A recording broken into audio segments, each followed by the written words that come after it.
It's doing like a zigzag pathing around something. Yeah, that trash can. Now it's still going around, oh, this arrow on the speed bump. Interesting. So I'm dropping the speed down because we have a drone, but also it's not detecting the speed limit correctly through here. And yeah, there are people.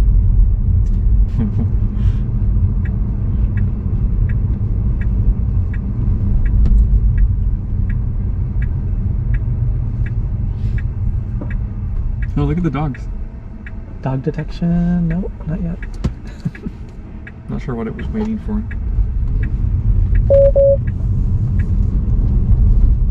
So actually, when you cap the speed, it's not too bad on those turns. Yeah, yeah.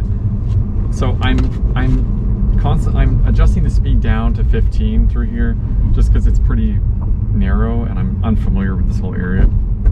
It had jumped to 25, so I'm just dropping it back down. And I'm sure people drive this slow too. Yeah, I'm not entirely sure. But, you know, it does such a good job going around objects. All the trash cans and centering. Yeah, we're in a city called Courtland. And this is not as wide of a road, so I think that's actually better for the center line versus when you have those huge gutters. Right, because the road, you know, it's just a certain fixed width. And the car is just pretty much just going to try to stay in the middle. But when you have such wide roads like in Sacramento with no marks, you can really feel the adjustments. And I think I'm going to get a little like fluorescent tape. Yeah. Tape it here. So this is the end of our point for the nav. So I'm just going to continue driving out around. Oh, I wish I would have left it on. So if you turn on autopilot, does it just turn on FSDBETA basically? Like you don't need a destination, or do you need a destination? You do not need a destination. I could turn on right now and it would just keep driving down the road. How does it know where to go? See? It's just driving right down the road.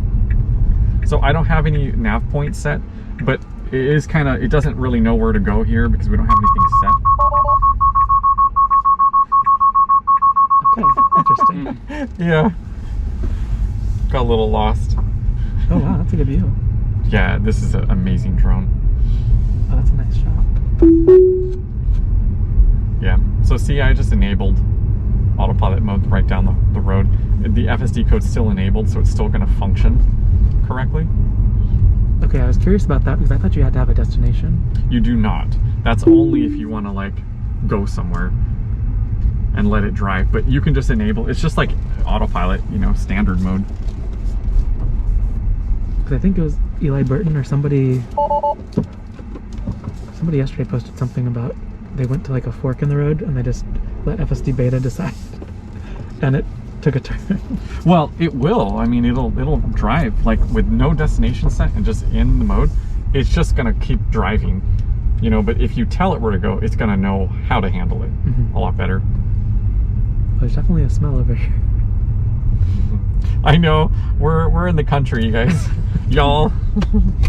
Okay, so let's see if I can get it enabled. Oh, so it still has, okay. Yeah, I want to see how it's going to do this because this is a really tight turn here. So, I mean, you guys can see it's pretty much just the width of a car. No lane marks, but it's clearly, the road edges are clearly marked here. You know, the end of the cement is very noticeable. It's grass, and it's working great. Standard autopilot wouldn't do this. Oh no. Because these are much sharper turns. See, that was good. It's good. I mean, to me, it's a stark contrast from my very first test where it literally wouldn't even take any turn for me, especially left-hand turns for whatever reason. It was like struggling really, really bad. I think that's what a lot of people want to see, that 90 degree, because that's so sharp.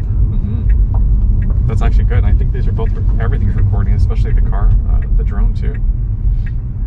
No, what? This is on its own. Oh no, you did this. Okay. I did. I put destination just to let it. I was gonna say, where is it taking us?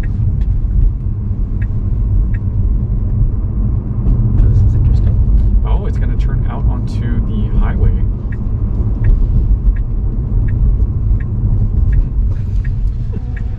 Ooh. Even the drone made a noise at that one. got into it turned perfectly. That was good. Yeah, it's great. Is the drone keeping up? Okay. Yeah, his drone's actually pretty awesome. It flies so fast. I think it goes 40 miles an hour is the top speed of the drone. So I'm just gonna cut it out here and we'll just turn into this. Plus I think this would be a cool shot if I could just, I'll back in with us looking forward. So we can change them. Yeah. It worked pretty well. How's it look? So cool. So awesome. So we can try it maybe go in this direction again. Mm-hmm. Yeah. Let's go. It's a clean shot. Mm-hmm. Yeah, that's pretty cool. Yeah. Well, nobody can hear the car coming, but they can hear the drone coming. So this drone's a lot quieter than the drone, the R1. This is the second version, and that thing is so much quieter than even the first version. It's doing some tight maneuvers. It's wild and it works so well. Well, let's see how it handles this. It worked. Now it got close, but it was actually giving that car room, oncoming car space. It is struggling quite a bit with the width. We lose it? Yeah. Mm-hmm. Yeah, we can do it. Good. Found us.